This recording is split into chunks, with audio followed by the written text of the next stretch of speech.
Rasulillah Sayyidina Muhammad ibn Abdullah wa ala alihi wa sahbihi. Kita akan meneruskan tentang hijrah. Kemarin kita jelaskan tentang kapan sebenarnya kaum muslimin itu mempunyai penanggalan sendiri, yaitu pada masa sahabat Umar bin Khattab. Karena pada masa itulah terjadi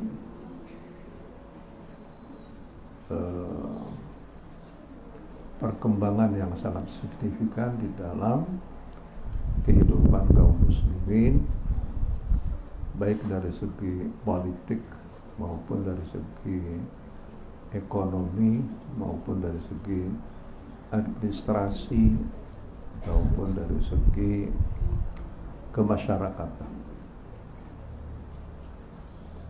Dari segi politik sudah tentu pada masa sahabat Umar bin Khattab kaum muslimin berhasil mengalahkan Imperium Romawi dan Kekaisaran Parsi, sehingga daerah-daerah atau negeri-negeri yang tadinya itu di bawah Kekaisaran atau ke Imperium Romawi atau Kekaisaran Parsi itu akhirnya jatuh ke tangan kaum muslimin. Secara geopolitik maka mereka di bawah kendali kaum muslim. Kekaisaran Romawi runtuh, Kekaisaran Parsi juga runtuh juga. Maka mau tidak mau kaum muslimin harus mempunyai identitasnya sendiri, mulai dari bentuk kenegaraan dengan mata uangnya bagaimana, sampai kepada masalah penanggalan. Jadi penanggalan itu dimusyawarahkan bersama antara sahabat Umar bin Khattab, Ali bin Abi Thalib, Utsman bin Affan dan lain-lainnya. Ada yang mengusulkan penanggalan Hijri itu dimulai pada waktu kelahiran Nabi. Ada yang mengatakan dimulai dari wafatnya Nabi. Ada yang mengatakan dimulai dari hijrahnya Nabi. Jadi yang mempunyai usul dari hijrahnya Nabi adalah sahabat Ali bin Abi Thalib. Karena apa? Karena dengan hijrahnya Nabi itu terjadi satu perubahan yang sangat signifikan dalam peta perjuangan Nabi itu. Perubahan yang sangat signifikan pada peta perjuangannya Nabi. Yang tadinya itu kaum muslimin ditekan habis-habisan, yang tadinya kaum muslimin itu terus dilanda kezaliman oleh kaum Quraisy, maka terjadilah satu perubahan yang sangat signifikan, yaitu kaum muslimin setelahnya hijrah ke Madinah itu merubah kekuatan yang tadinya bertahan, sekarang di samping bertahan itu juga bisa menyerah, bisa membalas, ya, bisa membalas, bukan menyerang, ya, bisa membalas apa yang dilakukan oleh, sehingga akhirnya semenjak hijrahnya Nabi itulah akhirnya terjadi perubahan yang sangat positif dalam diri kaum muslimin.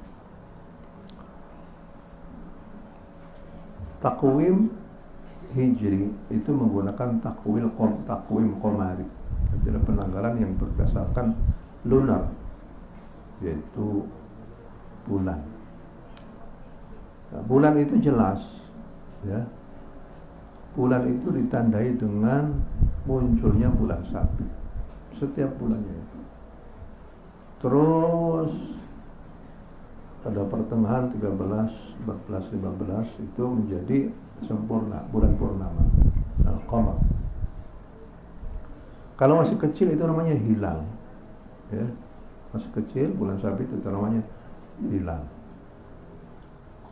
Tapi kalau sudah sempurna itu namanya al-badr.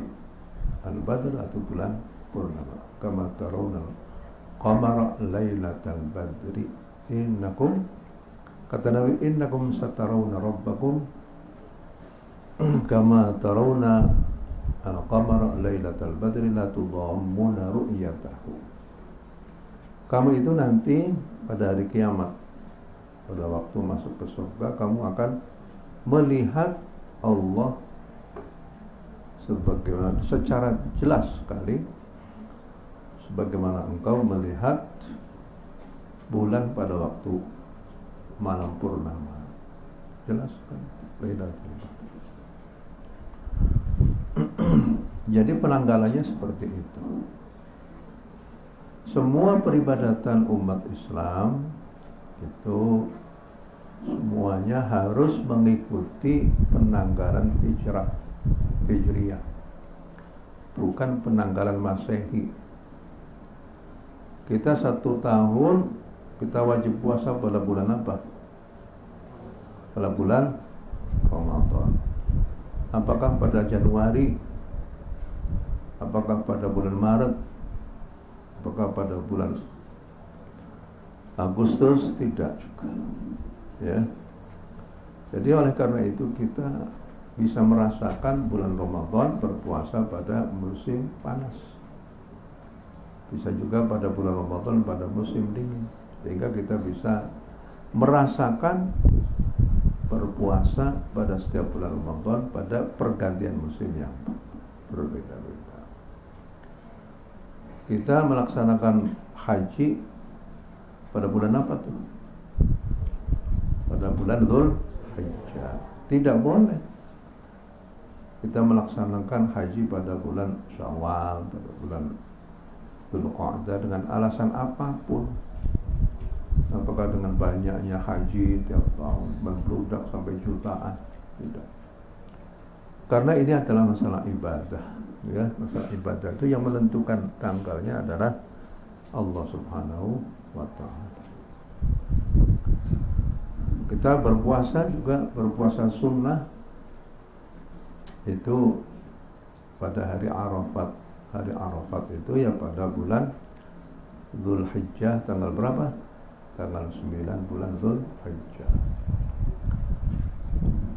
Kita puasa pada bulan Syura, bukan pada bulan apa? Agustus.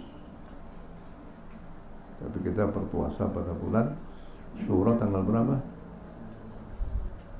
10 ditambah tanggal 9 bulan Ashura, bulan Muharram, ya. Begitu juga dengan misalnya seorang kalau harus berpuasa 2 bulan, ya berarti kalau orang terkena penalti karena misalnya membunuh orang lain tanpa sengaja, maka salah satu penaltinya harus berpuasa 2 bulan.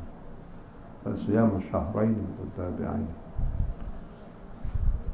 Begitu juga dengan iddahnya perempuan. Iddahnya perempuan yang meninggal 4 bulan 10 hari. Itu dihitung dengan apa? Dihitung dengan bulan-bulan Hijriyah, ya. Dihitung seorang perempuan yang ditinggal mati oleh suaminya itu harus beriddah selama 4 bulan 10 hari. 4 bulan 10 hari.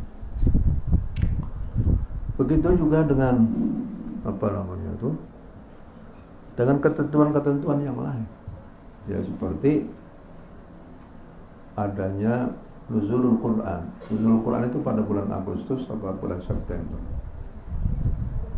Nuzul Quran itu adanya pada bulan Agustus atau bulan April, pada bulan Ramadan.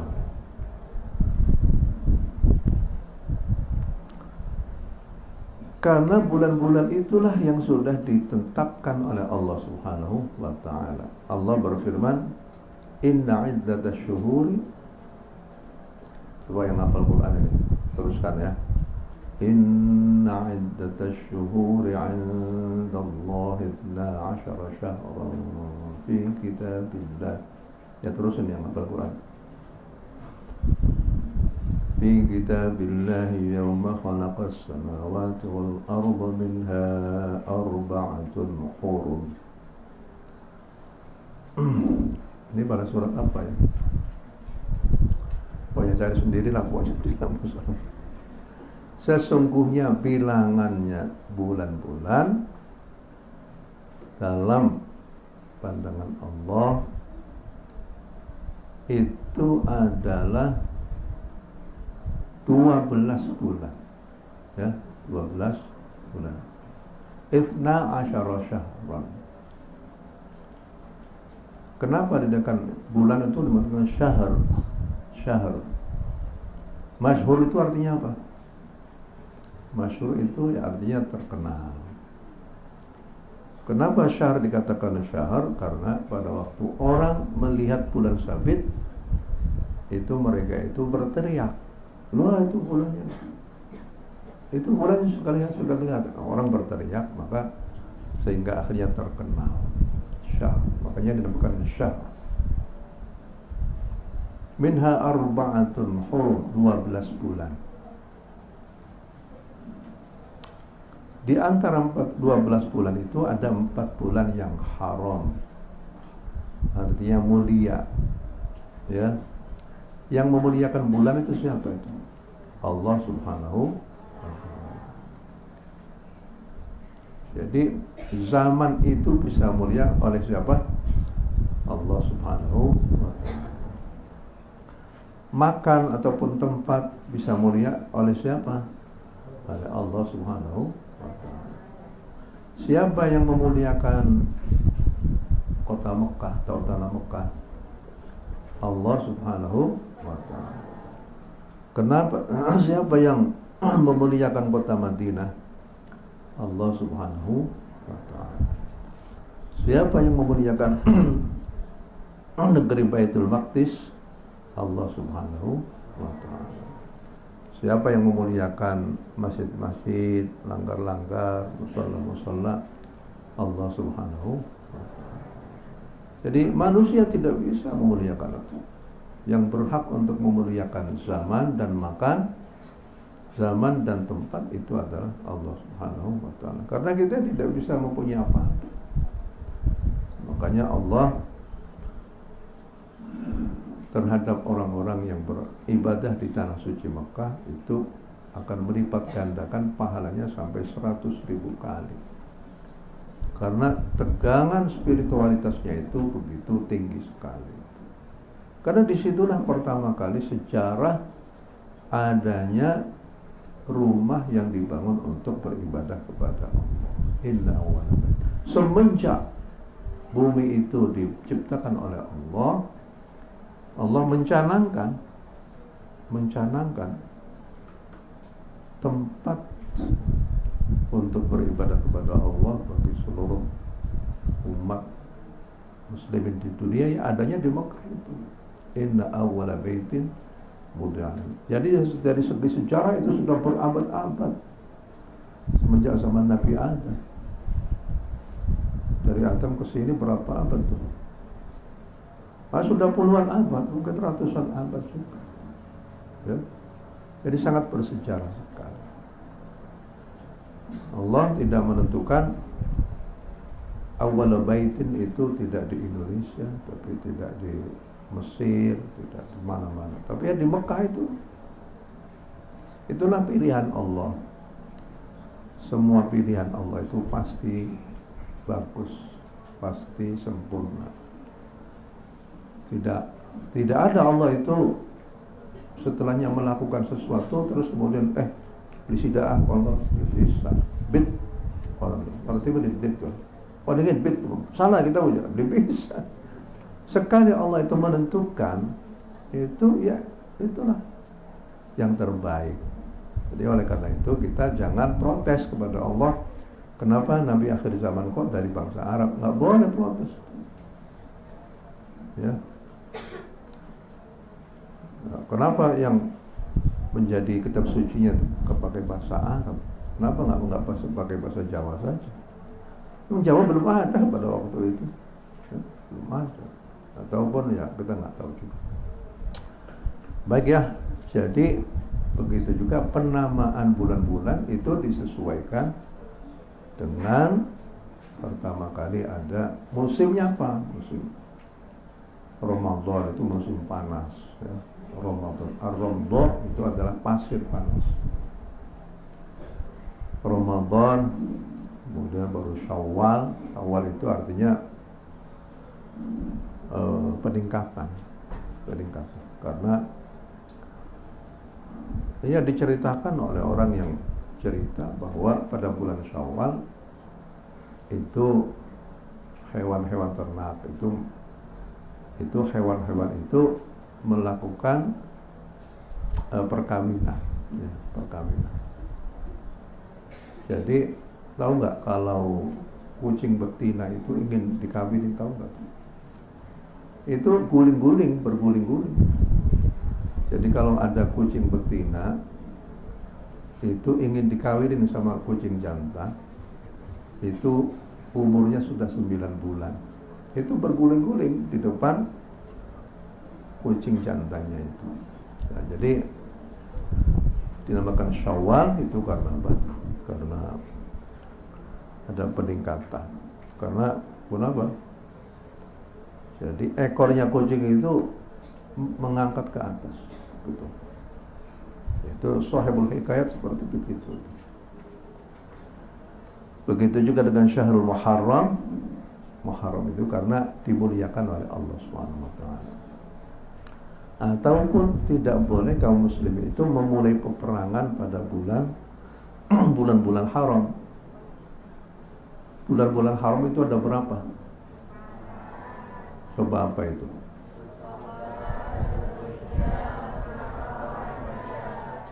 Iya, 100.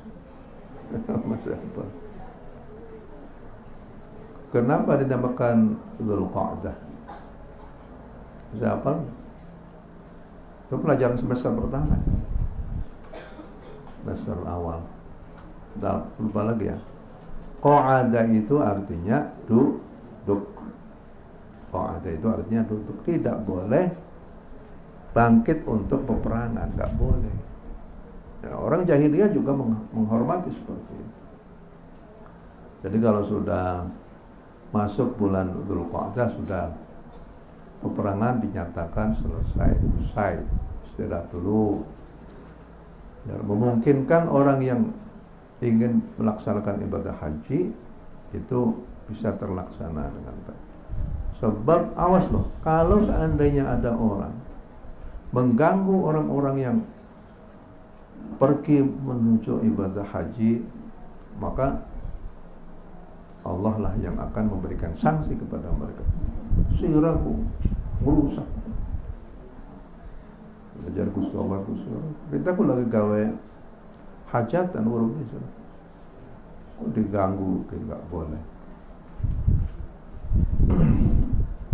Jadi wala aminal baital haram yabtaguna fadlan min rabbihim wa ridwana. La tuhillu sya'airallah wala syahrul haram wala al-hadiyah wala al-qalaida wala aminal baital haram. Karena orang datang menuju ke Mekah, mereka bersama-sama dengan kambingnya, dengan ontanya, dengan sapinya itu untuk disembelih di Masjidil Haram.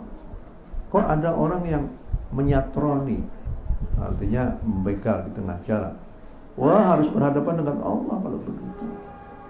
Ini hewan itu akan disembelih di tanah haram di sana, dalam rangka untuk mensyiarkan agama Allah. Tahu-tahu dibegal di tengah jalan, ya sudah, berarti dia harus berhadapan dengan Allah Subhanahu wa taala, karena mengganggu terlaksananya haji terlaksananya sya'airallah, terlaksananya ibadah kurban itu. Yang kedua adalah Dzulhijjah, bukan Dzulhijjah karena apa? Bulan dilaksanakannya ibadah haji. Jadi Dzulqa'dah, Dzulhijjah, Muharram, baru kemudian apa? Rajab. Ya, Rajab ini namakan Rajab Mudhar. Rajab Mudhar. Dinamakan Rajab Mudhar. Murajjab itu artinya yang diagungkan. Ya, Rajabiyah artinya keagungan. Rajab agung. Murajjab artinya diagungkan. Itu biasanya kalau sudah habis Muharram, orang-orang Arab yang ada di dusun-dusun dalam rangka untuk mencari rezeki, mencari penghasilan mereka itu melalui apa? Pembegalan orang-orang musafir. Dulu itu ya, pada tahun-tahun 50-an itu orang Indonesia yang akan berangkat menuju haji itu, mereka itu memasukkan perhiasannya itu ke dalam kue-kue, ke dalam koci. Tahu nggak koci? Kue-kue itu loh, yang di dalamnya ada manisannya itu. Kan ini kan anak koci, anak apa maning, anak bugis ya, terus apa maning, lemper, apa maning. Itu mereka itu agar supaya tidak dibegal oleh pembegal-pembegal yang menyerang mereka pada waktu mereka berjalan dari Mekah menuju ke Madinah. Itu mereka itu memasukkan cincinnya, ya, kalungnya itu dimasukkan di situ. Jadi kalau seandainya digeledah, sudah nggak ada. Ini makanan. Wah, itu hebat. Pembegalan itu besar. Jadi istirahat dulu. Kemudian setelahnya itu pada bulan Rajab, tidak boleh lagi ada peperangan. Jumadal Ula, Jumadal Tsaniyah itu waktu dingin. Jumadal Ula, Rabi' itu waktunya orang petani itu tumbuh-tumbuhan itu sedang tumbuh. Itu namanya Rabi'. Orang Arab itu ya, mereka itu kan berpuak-puak. Jadi kalau seandainya mereka menguasai satu kawasan, itu mereka terus bercocok tanam pada waktu ada hujan. Hujan jarang sekali. Jadi kalau ada hujan, ditampung, kemudian mereka menanam. Kemudian setelah menanam, itu mereka meninggalkan tempat di mana mereka itu bercocok tanam. Kalau sudah 3 bulan, wah, kira-kira ini sudah mulai panen nih. Mereka datang lagi dan memanen kepada. Nah, itulah cara orang Arab zaman dahulu itu bercocok tanam. Mereka berebut kekuasaan menguasai daerah-daerah yang subur, yang ada airnya, yang ada oasenya itu, yang ada danau kecilnya itu. Itu mati-matian mempertahankan seperti itu. Kemudian mereka itu, ya baiklah. Jadi ini Walid bercerita panjang lebar tentang apa ya, tentang tahun-tahun hijrah itu. Jadi tahun hijrah itu dibikin setelahnya 16 atau 17 dari hijrahnya Nabi itu, ya, 17 tahun setelahnya Nabi hijrah ke Madinah. Baik ya, ada 2 hal yang patut kita tadabburi, kita angan-angan, kita hayati begitu, tentang sejarah perjuangan Nabi.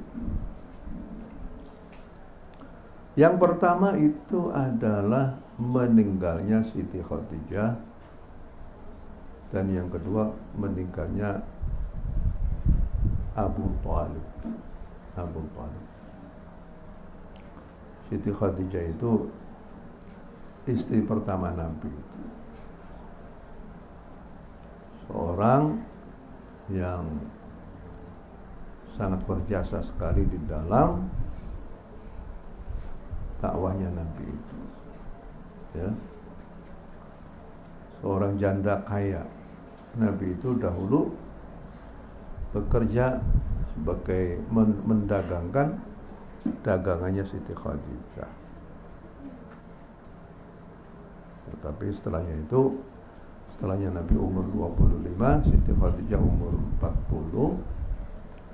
Artinya Siti Khadijah itulah yang mempunyai keinginan agar supaya Muhammad itu yang suka mendagangkan untuk menjadi pendamping hidupnya itu. Bukan saja karena ketampanannya, bukan saja karena kejujurannya. Karena Siti Khadijah itu melihat ini orang muda ini berbeda sekali dengan pemuda-pemuda yang lain yang ada di Mekah itu. Karena pemuda ini betul-betul amanah. Dan setiap kali pulang dari berdagang di Syam, di sana, di Syria ataupun di Irak, itu selalu membawa keuntungan yang berlimpah. Ini pasti ada sesuatu. Jadi Tuan Maisarah itu bukan perempuan. Kalau di Indonesia namanya perempuan ya, Siti Maisarah. Siti Maisarah disangkanya perempuan. Maisarah itu lelaki. Pendamping Nabi pada waktu Nabi memperdagangkan dagangannya Siti Khadijah menuju ke sana. Jadi kalau Nabi itu berdagang, itu mestinya panas itu dinaungi oleh Mega, sehingga akhirnya Nabi merasa tidak begitu panas ya. Wah, Siti Maisarah melihat sesuatu yang luar biasa. Ya. Jadi banyak kejadian-kejadian lain yang selalu menyertai Nabi pada waktu perdagangan di sana. Ini bukan orang biasa nih. Akhirnya Siti Khadijah itu kan tanya sama Maisarah, Mas Maisarah, ataupun kalau orang sini Mang Maisarah atau Bapak Maisarah. Pribadi karena wah ya cerita seadanya saja Maisarah. Masya Allah, hebat pisan di pemuda kan. Akhirnya Siti Khadijah lah yang akhirnya memberikan isyarat tentang keinginannya meminang Kanjeng Nabi. Kalau perempuan meminang lelaki boleh nggak begitu? Kira-kira malu apa enggak? Malunya setengah mati. Ya. Tapi Siti Khadijah, wah ini orang sebaik ini nggak boleh kena sama orang lain begini. Orang sebaik ini harus saya miliki. Ya mungkin dalam hatinya seperti itu ya. Walid itu punya teman dulu di Suriname ya, di Amerika Selatan itu. Asalnya orang Cilacap. Itu datang ke sana sebagai pendakwah, dai, sebagai mubaligh di sana. Kemudian sebagai mubaligh ya akhirnya harus ya mubaligh yang digaji oleh pemerintah Saudi Arabia. Nah, saat lama di sana kemudian membuka pengajian Al-Quran. Lah di antara anak-anak yang ikut ngaji di situ ada seorang gadis. Nah, rupanya temannya Walid itu sayang kalau gadis ini kena sama orang lain katanya itu. Sayang katanya. Kalau seandainya dia itu dikawin sama orang Suriname itu kan Islamnya begitu. Akhirnya ya sudah dipinang saja sampai sekarang masih ada di sana. Baik ya, Siti Khadijah juga demikian. Ini sayang-sayang ini, seorang pemuda. Jadi Siti Khadijah melihat Nabi Muhammad itu bukan dari segi fisiknya, tapi yang lebih adalah dari segi sifatnya, ya, kejujurannya, ya, dan hal-hal yang luar biasa yang diceritakan oleh Pak Maisarah kepada Siti Khadijah. Akhirnya ya sudah, Nabi akhirnya menikahi Siti Khadijah. Ya mungkin saja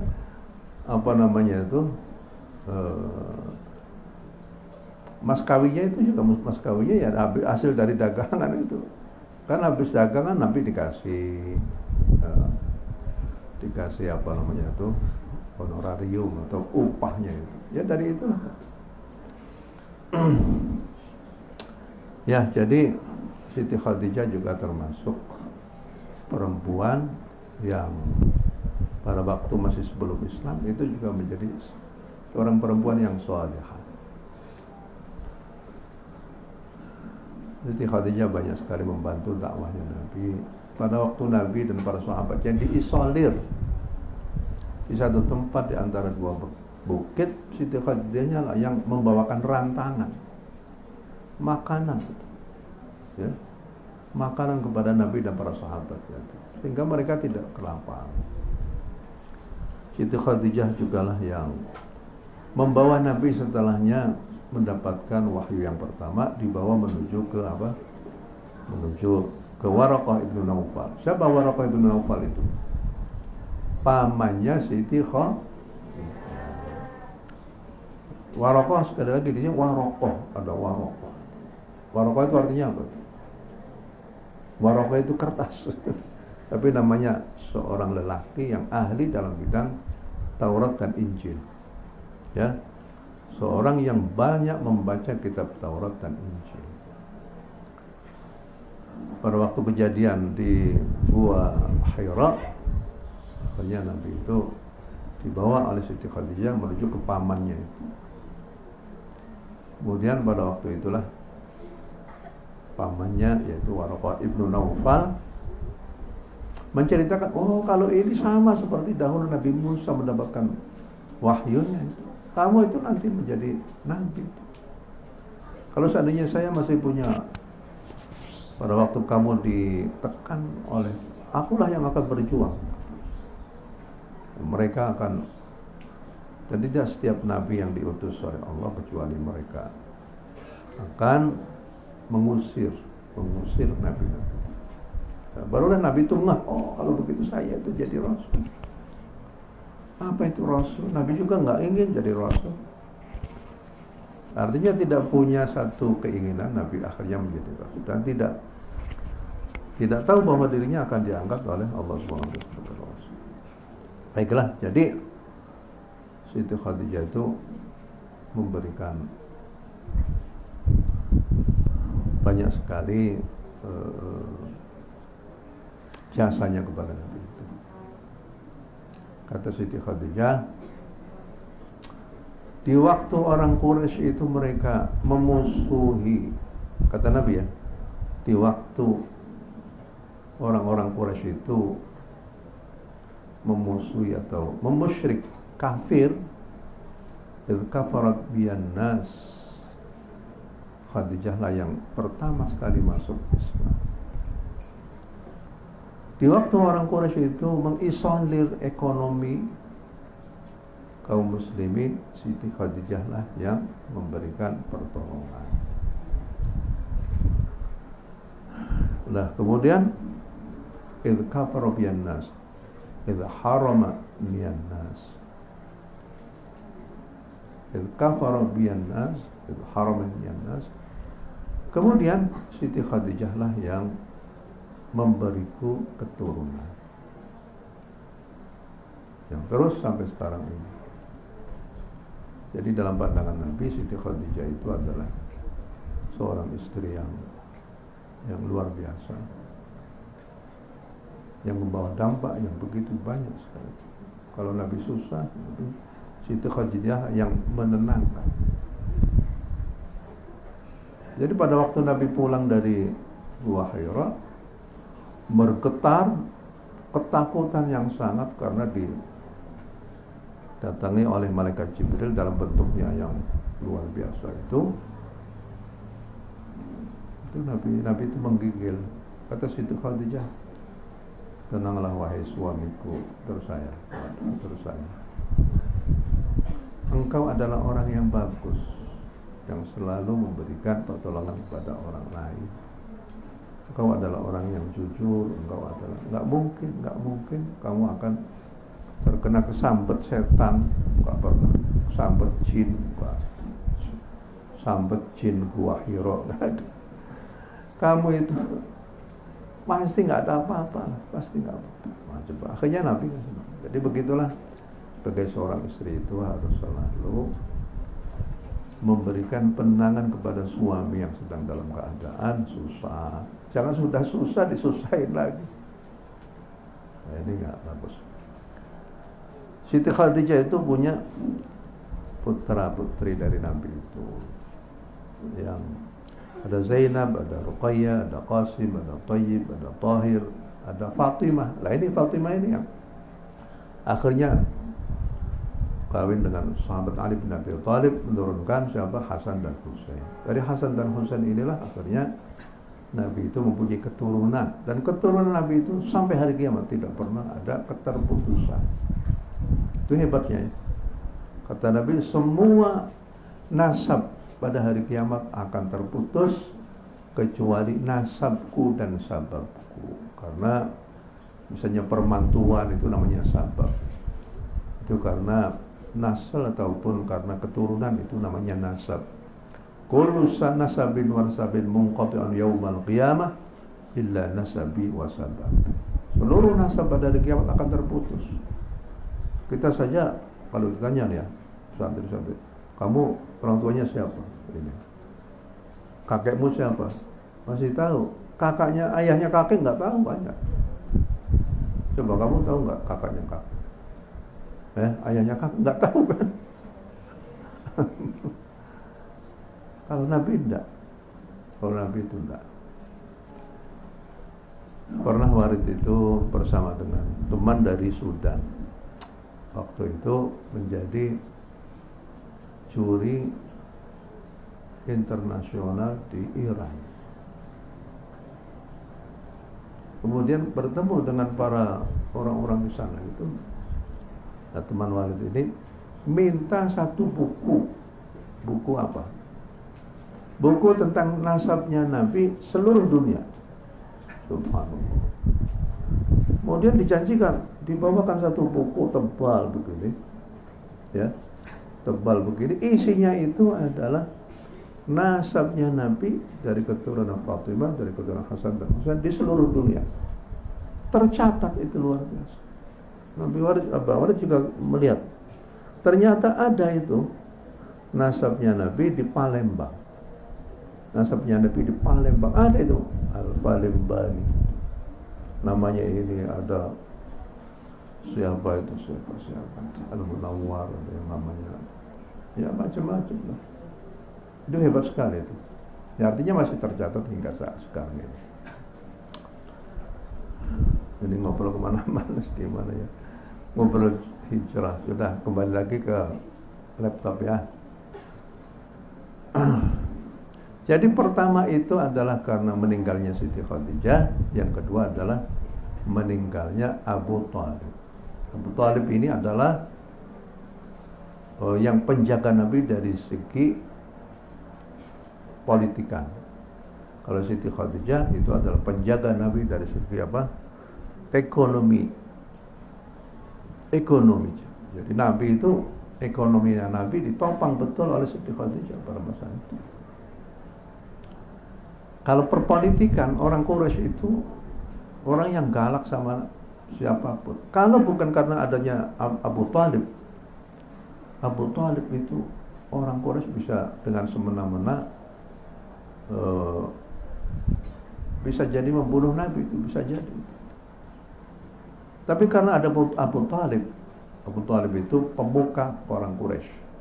Dahulunya pemuka orang Quraisy itu adalah Abdul Muttalib. Abdul Muttalib. Jadi Abdul Muttalib itu mempunyai banyak anak sampai 10 lelaki semua. Ada Abbas ibnu Abdul Muttalib, Abu Talib, Abdullah ibnu Abdul Muttalib, Hamzah bin Abdul Muttalib, dan banyak lagi.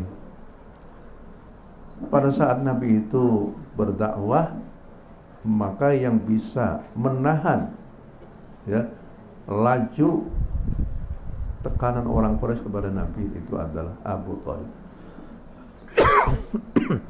Jadi kalau ada orang mau nakali kanjeng Nabi, aja kan, itu ponakannya Abu Talib.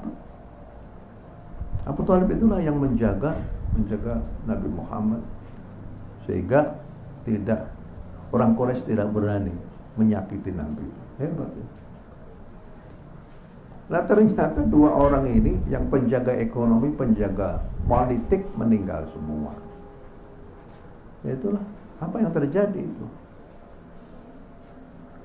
Apa yang terjadi adalah Nabi Muhammad harus hijrah ke Taif.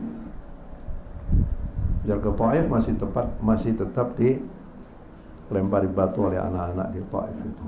Sehingga Nabi Muhammad berdoa, Allahumma inni ashku ilaika dha'fa quwwati wa qillata hilati wa hawani 'ala an-nas ya arhamar rahimin ya rabbal mustad'afin ila man takiluni ila ba'itin yatajahhamuni aw ila aduwwin malaktahu illa yakun bika ghadabun 'alayya fa nabari.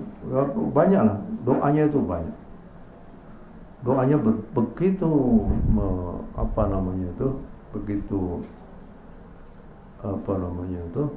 ya mengesankan sekali. Doanya itu mengesankan sekali. Nabi hanya berhasil mengislamkan satu orang di Taif itu, seorang penjaga kebun yang berasal dari Irak, dari Nainawa. Namanya Addas. Namanya siapa? Addas itu seorang pekebun. Nabi sedang bersandar di pohon korma, kemudian didatangi seorang Addas. Addas itulah yang masuk Islam. Kamu dari mana? Saya dari Nainawa. Oh, dari Nainawa. Berarti kamu itu berasal dari negerinya Nabi Yunus. Negerinya Nabi Yunus. Jadi ya untung dapat satu, ibaratnya orang dagang dari pagi sampai sore nggak laku. Tahu-tahu ada seorang yang beli satu. Ya alhamdulillah kan, dagangannya laku. Kalau orang Mesir kalau dagangannya dari pagi baru laku satu, itu begini. Jadi uangnya jadi pegang terus begini. Wah, alhamdulillah. Ya baik, ini karena sudah Isya ya. Jadi part yang kedua dari kisah hijrahnya Nabi ya. Masih ada beberapa part lagi ya.